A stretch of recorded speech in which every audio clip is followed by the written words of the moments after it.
It's 2010, smartphones are just becoming mainstream, and millions of people are glued to the screens, throwing tiny birds at green pigs. The sound effects, the addictive gameplay, the satisfaction of destroying those carefully built structures. It was everywhere.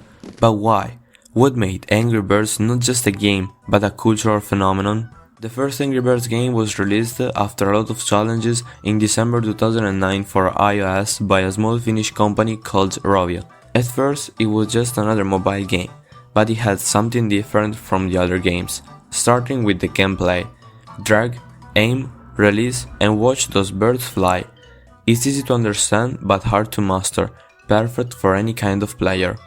It wasn't the first game of this kind, and to be honest, they probably stole the idea from Crash the Castle, a game with a similar concept. But app stores were starting to grow. Angry Birds filled a gap in that market, easily reaching the first place as the most downloaded app.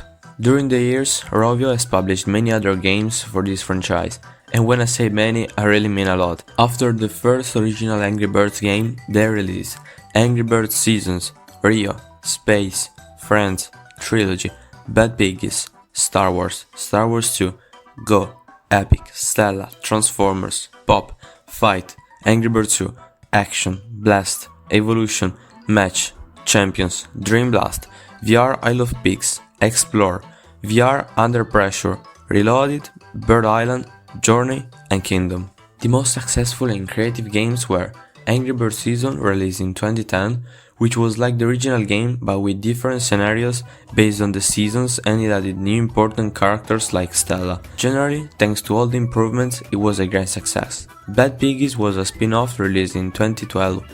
In this game, the pigs are the main characters, even though they introduced a new concept based on building vehicles and not just throwing birds. As a spin-off, it has been a great success, reaching 100 million downloads. Angry Birds Star Wars, released in 2012, was the first collaboration of Rovio with a global brand. It was like the original game, but with characters and level settings based on the Star Wars series. Angry Birds Go, released in 2013, introduced for the first time kart racing in the Angry Birds universe. Like Bad Piggies, it had a completely different gameplay from the original game, and really looked like Mario Kart but with Angry Birds characters. Thanks to the funny gameplay, the new graphic style, and the attention they paid to every details, this game easily surpassed $100 million. In 2014, Rovio released Angry Birds Epic, an RPG game with turn-based battles. Each character had his own attacks and abilities, adding a strategy component in deciding which birds were better to use. This game was another attempt to expand the brand in different contexts and kind of games as they did with Angry Birds Go, also because the mainline game was starting to lose popularity because of new competitors like Clash of Clans and Candy Crush.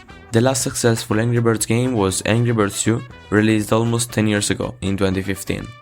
This game was the real sequel of the first game and it did well, refreshing the franchise, adding lots of new characters, levels, daily quests and live events, using new graphics and animations. After this game, none of the sequels or spin-offs reached the same success. The only notable results are the 50 million downloads of Angry Birds Dream Blast, a match-free game released at the end of 2018. He doesn't have a lot in common with the other games of the series. In fact, there are only 3 characters and 2 of them don't have the abilities they used to have. To be honest, it doesn't really remind me of the real Angry Birds. But we'll have time to talk about the fall of the Angry Birds franchise in another video. Now, let me tell you how they built one of the strongest brands in the history of video games. If something wants to stay in the minds of people, it needs to transmit something, it has to be unique. Rovio understood this since the first game, so they created a lot of different and recognizable characters, each of them with its own abilities, weaknesses and personalities. Red is the main bird and the first one you see in your mind when you think about Angry Birds. The blues can split in 3. Chuck is the fastest. Bomb can conduce electricity and explode. Matilda drop egg bombs. Hal acts like a boomerang. Terence is the angry big brother. Stella, who probably is Red's girlfriend. Bubbles can inflate and become a huge ball. And these are just the most famous ones. There are other birds who appear for the first time in the later games or in the movies, like Willow, Silver, Luca, Poppy, Mighty Eagle and a lot more. But they wouldn't have conquered an entire generation with these birds just by making video games. They wanted you to see their unique characters all the time. So they started to create toys for children, plushies, jelly balls, Jenga towers, Play-Doh, trading cards, t-shirts, hoodies, pants, pajamas, and even umbrellas. They worked with Mattel and H&M, created their own Monopoly and get customized McDonald's Happy Meal. They also did more than 10 TV series and some collaboration with Minecraft, Sonic, Roblox, Just Dance and Duolingo, building an entire brand around those angry little birds. Suddenly, those characters weren't just on your phone, they were everywhere. Their biggest project were the theme parks. In just 2 years, from 2012 to 2014, they built an Angry Birds Space Encounter, 2 Angry Birds Lands, and 17 activity parks in Finland, UK, USA, Malaysia, Russia, Spain, and China. In the next years, they will also open the Angry Birds World in Qatar and an Angry Birds mini golf club. Even if the theme parks were a great success in the first years, they of course suffered the franchise fatigue as the video games were losing popularity. Despite the long decline that is still going against the video games and the whole Angry Birds universe, something is still doing well: the movies. The first one is the Angry Birds movie, a CGI animated comedy produced by Columbia Pictures and released by Sony in 2016. The first part of the movie focuses on Red's anger problems. He is rude with everyone, even with Chuck and Bomb, who would like to become his friends. The key point is when a bunch of pigs arrives at the Bird Island, pretending to be kind and offering friendship. Red understands they plan to steal the eggs, and with the help of Chuck, Bomb, and other birds, finds out where all the pigs live.